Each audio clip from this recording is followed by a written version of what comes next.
Bienvenidos, qué bueno que estén ahí para compartir juntos todos los adelantos científicos y técnicos que le permiten a las distintas cadenas de valor seguir avanzando y mejorar. Esto es Saber Rural y para comenzar este programa les proponemos ver cómo en el sector agropecuario incide la propiedad intelectual en el comercio. La biotecnología es la tecnología basada en la biología, especialmente usada en agricultura, farmacia, ciencia de los alimentos, medio ambiente y medicina. Si bien el concepto moderno surge en la década de los 80, a partir del uso de técnicas para modificar y transferir genes de un organismo a otro, denominadas en su conjunto ingeniería genética, los organismos genéticamente modificados se promovieron a partir de investigaciones aplicadas a principios de la década del 70. La segunda posguerra inicia todo un proceso, una revolución en los aspectos científico-tecnológicos, por acumulación además de todos los conocimientos anteriores.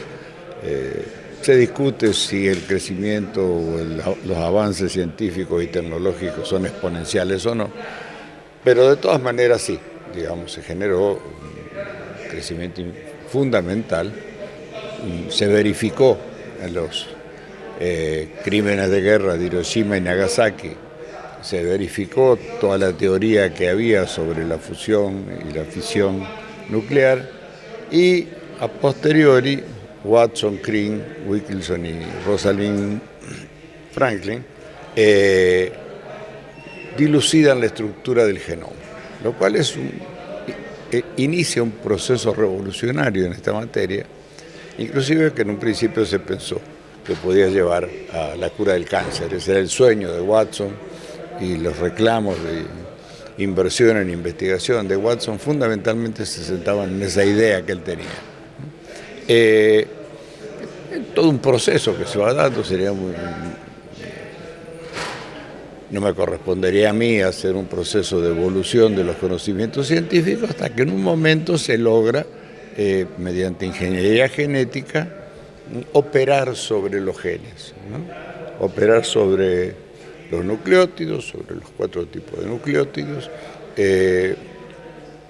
A, T, C, G, el orden, entonces, o cortar, suspender una función, o agregar a una memoria genética ajena. Y ahí se desarrolla todo este proceso de los transgénicos. La biotecnología moderna tiene aplicaciones en importantes áreas industriales. Su origen está relacionado al manejo de organismos vivos para la obtención de bienes o servicios útiles y cada nuevo descubrimiento, desde sus inicios, demanda estructuras legales que regulen la titularidad intelectual de las nuevas obtenciones. Un proceso con gran discusión ideológica y además nace ya en 1980 el inicio de una revolución dentro del esquema de patentes que es el reconocimiento de una patente sobre un organismo vivo que se realiza en Estados Unidos. La Corte de Estados Unidos reconoce un derecho de patente a un hindú que trabajaba en Estados Unidos, Chakrabarti, sobre una bacteria, ¿no?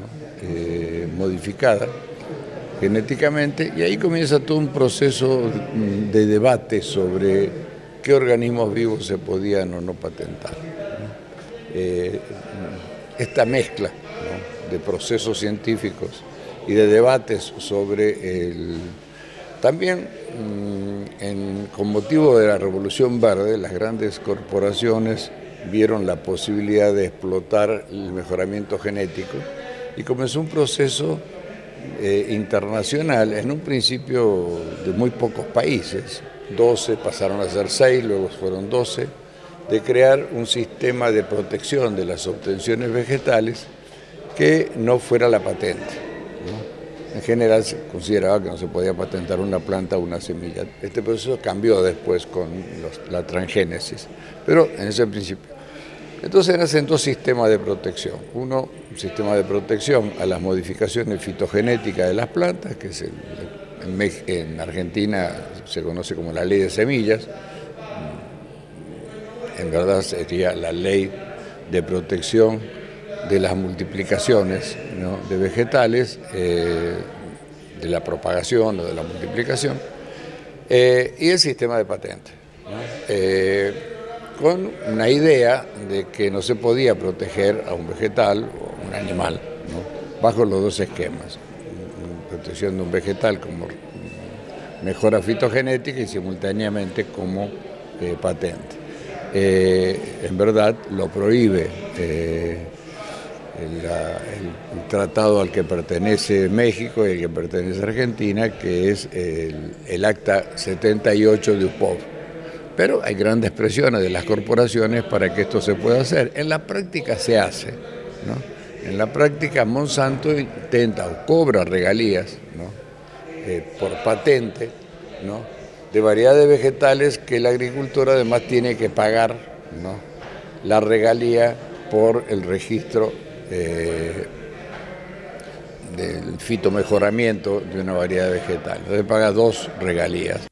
Partiendo del concepto de propiedad intelectual en biotecnología y las condiciones de un sistema en innovaciones vegetales y biotecnología adecuado a la situación y necesidades de cada estado, a nivel global existen pautas y acuerdos que regulan el flujo comercial y los tratados comerciales entre países. La Organización Mundial de Comercio ha dictado, a través del Acuerdo de Marrakech, los grandes, líneas normativas y disciplinas que rigen el comercio internacional. Reglas de origen, medidas sanitarias, obstáculos técnicos al comercio, propiedad intelectual, todo lo que acompaña el intercambio comercial. Esto también ha ido evolucionando. Y por el otro lado, además de las reglas multilaterales donde participan todos, hay bloques regionales, no solo la Unión Europea, el Mercosur, la CAN, la Comunidad Andina de Naciones, por poner ejemplos de Latinoamérica, y entonces la legislación regional en muchos casos facilita la circulación intra y el comercio en el mercado interior. Y actualmente hay muchos tratados de libre comercio entre países desarrollados y en desarrollo, por enfocarlo desde nuestra región. Y bueno, el ejemplo del acuerdo en principio, porque todavía no se suscribió, UE-Mercosur, es un ejemplo de ello, 2 bloques. Es el primer acuerdo entre 2 bloques, esquemas de integración, con todas las complejidades de las disciplinas superpuestas, de la integración y las técnicas del comercio. La tensión comercial en torno a los organismos genéticamente modificados ha escalado entre Estados Unidos y México, debido a la restricción que ha impuesto México al ingreso del maíz transgénico para el consumo humano. El conflicto entre las dos naciones implicaría el cese de importaciones de más de 16 millones de toneladas de maíz amarillo, en su mayoría transgénico, que se compran anualmente a agricultores estadounidenses. En lo que hace a propiedad intelectual, vinculado a estos temas, tenemos fundamentalmente 2 esquemas. Tenemos el esquema de la protección de la variedad, de las fitomejoras, y la protección de las invenciones, digamos, si consideramos así, la modificación genética de una semilla. Son los dos esquemas fundamentales que se debaten estos días. Lo que se debate, además, en especial, es la amplitud de los esquemas de protección de ambos procesos.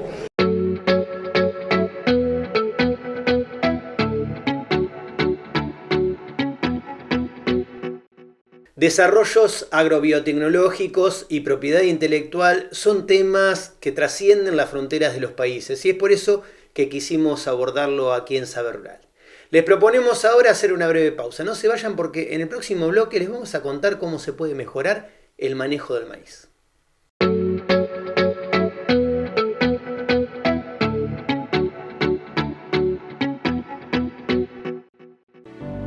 APRESID Regional Tandilia, hacia una producción eficiente y sustentable. Cerestec potencia tus decisiones.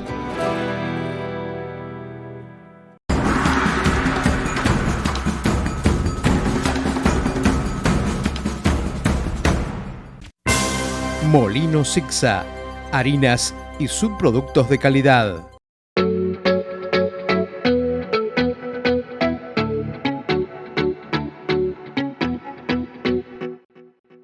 En sistemas integrados de agricultura y ganadería, el maíz ha venido ganando espacio y para ver cómo se puede mejorar su manejo, compartimos con ustedes este informe. Si bien la soja continúa siendo el cultivo que mayor superficie de área cultivada ocupa en las últimas campañas, seguido por el trigo y en menor medida el girasol, la cebada y el sorgo, el maíz está en segundo lugar, con una tendencia creciente en volúmenes.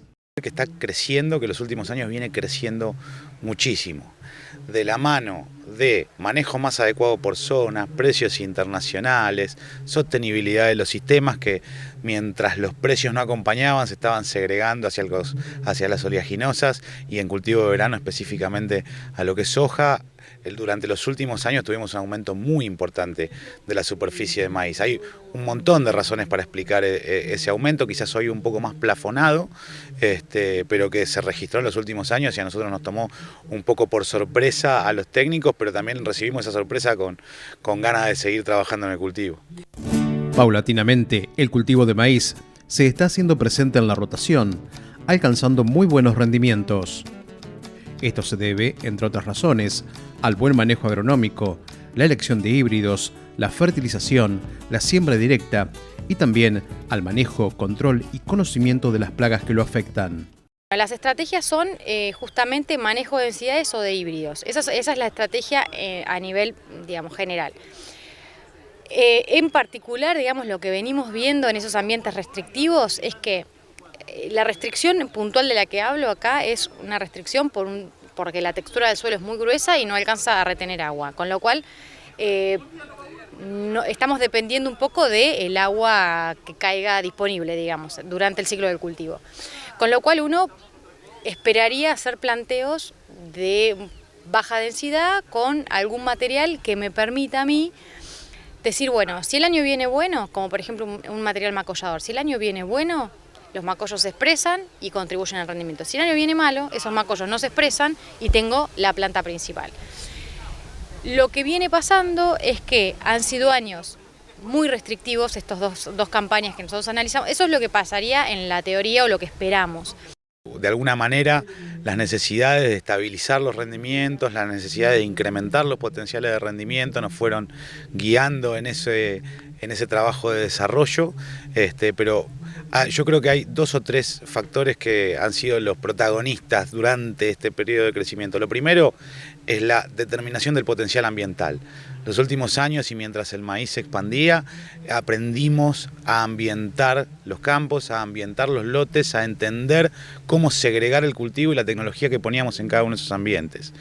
De la mano de esto, la genética hizo un progreso enorme, sobre todo en lo que es la tolerancia a los estreses a los que el cultivo está sometido. Y finalmente, los técnicos nos ocupamos de ajustar el manejo entre las novedades que teníamos por el lado de la genética y la comprensión de los ambientes para así tratar de hacer este desarrollo del cultivo lo mejor posible en cada uno de los lotes donde se implementara. Las rotaciones, que incluyen maíz, obtienen una mayor rentabilidad en el largo plazo por su contribución a la estabilidad de los sistemas de producción, manteniendo la materia orgánica de los suelos para beneficio de los cultivos siguientes. El cultivo, desde el punto de vista agronómico, creo yo que viene a generarnos un balance de carbono, no digo positivo, pero al menos no tan negativo cuando la secuencia de cultivos estivales es bastante agresiva o que en algún momento lo fue. En ese sentido es indiscutible el rol del maíz como cultivo de verano. Por otro lado, desde el punto de vista empresarial, viene a balancear la oferta de productos, a balancear las condiciones climáticas que nos favorecen o que nos desfavorecen en cada año, de manera que en ese sentido todo cierra, ¿no? Un cultivo que puede hacerle un bien a nuestra rotación, que por otro lado podemos pensar que nos permite diversificar la oferta de productos y que finalmente, con todas las novedades de las que estamos hablando, se muestra muy estable. Los últimos años, digamos, el crecimiento del maíz, creo yo que viene más dado de la mano de la estabilidad que del potencial. Un cultivo que con manejo, con genética y entendiendo bien los ambientes, se comporta de manera muy, muy estable. La selección del biotipo del cultivo de maíz, como la elección de la fecha de siembra, son variables fundamentales vinculadas a la toma de decisiones que deben contemplar el tipo de ambiente, las secuencias de cultivos a realizar, los recursos con los que se cuenta y las características del ambiente a cultivar. Supongamos que existen dos ambientes, un ambiente de muy alto potencial y otro que tiene bajo potencial o que está fuertemente limitado. Entonces, lo primero es entender esas dos diferencias. En aquellos ambientes de alto potencial, nosotros usamos como modelo de análisis lo que son las brechas de rendimiento. ¿Cuánto estamos obteniendo y cuánto podríamos obtener de rendimiento? ¿Y qué es lo que nos separa? Lo que estamos viendo hoy es que tenemos mucho por hacer en nutrición y en la nutrición más básica, en cómo manejamos los macronutrientes, nitrógeno, fósforo, azufre. Esto nos está separando un poco de los techos de rendimiento, entenderlo mejor y hacer un uso eficiente de esos nutrientes. Y en los casos de menor potencial o más limitados por el ambiente, por ejemplo, en el sudoeste la tosca o en el oeste arenoso el contenido de arena y la posición en el paisaje. Ahí ajustar la estructura de cultivo, idear un plan de fecha de siembra, densidad de siembra y nutrición adecuada para ese sistema. Esos parecen ideas contrapuestas, alto potencial o bajo potencial, pero tienen muchos denominadores técnicos en común. Debido al alto costo relativo que representa para el productor el cultivo de maíz en relación con la soja, para incorporarlo en la rotación, resulta importante definir adecuadamente qué híbrido utilizar y qué encuadre tecnológico darle al cultivo. En los tempranos estamos viendo que las estructuras de cultivo no están guiándonos demasiado, no vemos que modificando las estructuras peguemos grandes saltos de rendimiento, pero sí con la nutrición y la elección genética para cada tipo de ambiente. Va por ese lado. En los ambientes de tardío vemos que el arreglo espacial, la densidad de plantas, según la posición en el paisaje donde estamos o la profundidad de suelo, nos está guiando en esa toma de decisiones, y la nutrición específicamente nitrogenada, que es lo que nos sirve en esos planteos que parecen conservadores porque se utilizan menos plantas, que si el escenario climático es muy bueno, solo con una buena nutrición podemos capitalizar ese escenario climático y traducirlo en rendimiento. Así que hay grandes diferencias, pero hay grandes similitudes también en cómo nos adecuamos a cada uno de los ambientes.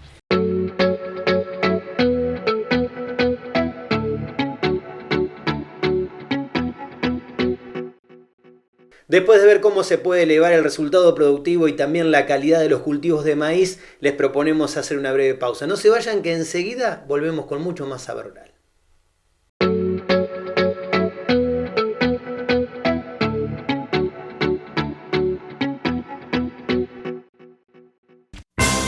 Molino Sicsa, harinas y subproductos de calidad.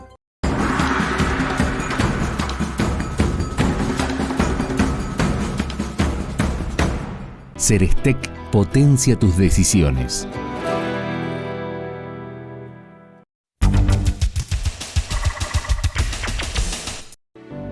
APRESID Regional Tandilia, hacia una producción eficiente y sustentable.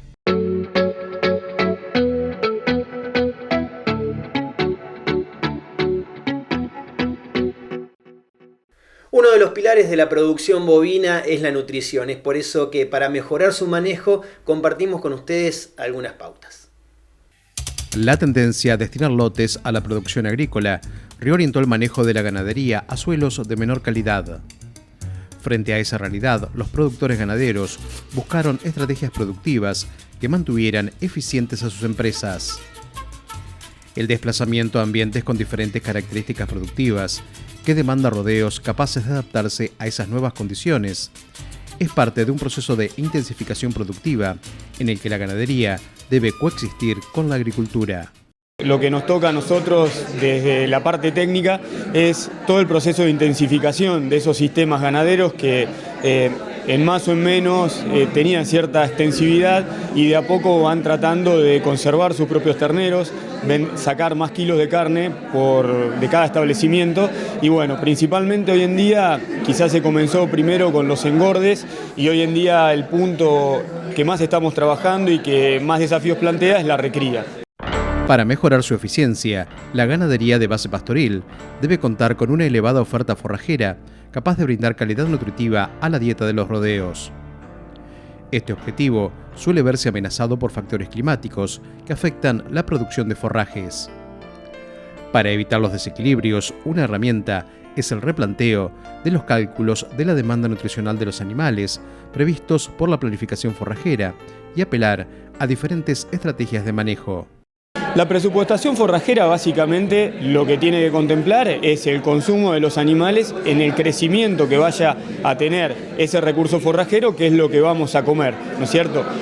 Cosa de poder utilizarlo eficientemente, que no haya un sobrepastoreo, pero tampoco que haya sobrantes que puedan, digamos, que termina siendo como a la hora de la compra del alimento que se tira fuera del comedero, por llamarle de alguna manera. Y cuando hablamos de dietas de recría, de la etapa de recría, estamos niveles de proteína adecuados, niveles de proteína arriba del 14%, 14 y pico por ciento, niveles de energía de 2,5 megacalorías, bueno, ninguna dieta de buena calidad. Si lo ponemos en términos de pasto, serían verdeos de invierno, de avena o de centeno o de trigo, pero básicamente ese tipo de forrajes para la etapa inicial invernal. Y después, cuando entramos en primavera, sobre todo en particular para las zonas estas con rotación con pasturas base alfalfa y gramíneas, ahí tenemos también forrajes de alta calidad, con muy buen contenido de proteína, muy superior a los que estamos hablando en realidad, con excelentes niveles de proteína disponible y de digestibilidades muy altas, ¿no?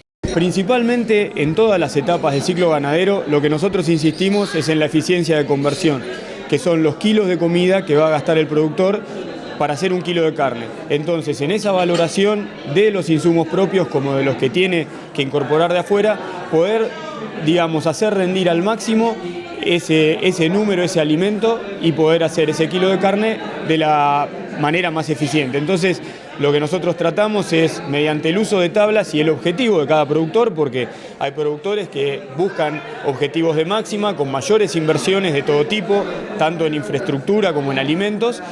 Nosotros nos planteamos ir hacia esos objetivos. Ahora, cuando las limitantes o las limitaciones de las herramientas son mayores, tratamos de que el productor siga sintiendo ese número, digamos, siga sintiendo que ese trabajo reditúa en números, pero con un objetivo claro, compartido. La etapa de recría no solo es una fase fundamental del negocio que permite diluir la relación compra-venta, sino también lograr una mejora de la calidad expresada en el gancho.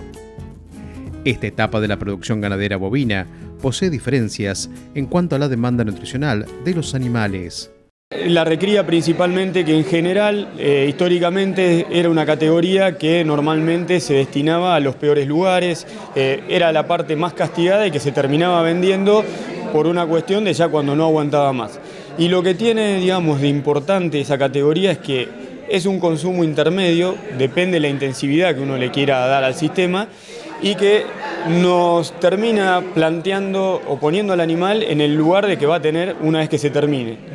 Cuanto mejor recría nosotros hagamos, mejor va a ser el resultado y la respuesta de ese animal en la etapa de engorde o terminación.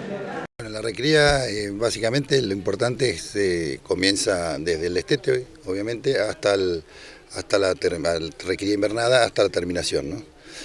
Acá la calidad del forraje tiene que ser alta si vamos a hacer a pastoreo.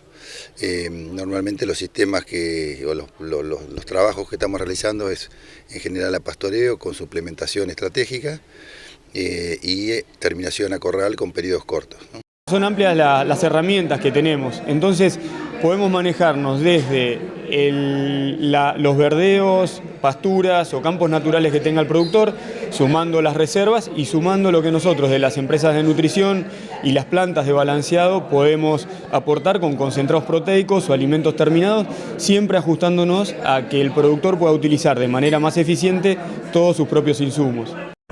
Conocer la realidad dinámica y estructural de la empresa ganadera es una condición indispensable para la toma de decisiones. El análisis económico contempla los costos de producción en relación a los ingresos que se generen. Para realizar el presupuesto económico del costo del alimento necesario, se debe tener presente las características del sistema productivo, del rodeo y de los objetivos que se desean alcanzar. Desde el punto de vista nutricional y del punto de vista económico también, obviamente el pasto es lo más económico y es el punto de partida, como vos decías. Nosotros después, si hay otro recurso forrajero o el productor quiere intensificar en una misma superficie su sistema ganadero, ahí entran a jugar el resto de las herramientas que tengamos a la mano dentro del campo o lo que nosotros como decíamos, de la manera más eficiente podamos hacerla incorporar desde afuera, siempre teniendo en cuenta con qué herramientas cuenta para que no sea un trastorno, sino que sea una integración a su unidad productiva y sea todo un ganar-ganar y no nos genere un trastorno por mano de obra, por falta de maquinaria, infraestructura o lo que sea. Para un óptimo crecimiento de los animales que aseguren la rentabilidad del negocio, la cadena forrajera y el uso estratégico de los granos es un factor de gran importancia. Como estrategia de acompañamiento a cada emprendimiento productivo, un grupo de empresas ha generado un proyecto enfocado en la nutrición, basado en el estudio de los casos particulares y en los procesos de manejo. Betifarma está en un proceso ya hace mucho de alianzas por zonas, como para poder estar más cerca de cada realidad productiva. Nosotros acá en la zona de Mar del Plata, Balcarce, lo que es la cuenca del Salado, la cuenca Mar y Sierras, nos encontramos en una alianza entre una empresa marplatense que es Agropecuario El Candil, una empresa de Balcarce que es Acopio Balcarce y Betifarma, en el cual en una planta de estas dos empresas se generó esta triple alianza, una nueva empresa que se denominó Nuprofid y en la cual lo que buscamos es imitar el modelo de Betifarma con un sistema de asistencia técnica continua, tanto con el servicio de laboratorio como nosotros desde la técnica en lo que podemos colaborar y como siempre repetimos, buscando que el resultado económico repercuta en la producción y que no sea solo el comercio de una bolsa, por llamarle de alguna manera.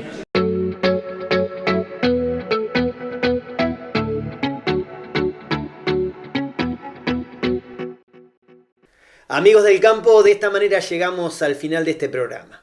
Muchísimas gracias por habernos acompañado una vez más. Nos vamos hasta dentro de 7 días, cuando los estaremos esperando para compartir nuevamente juntos mucho más saber rural. Hasta entonces.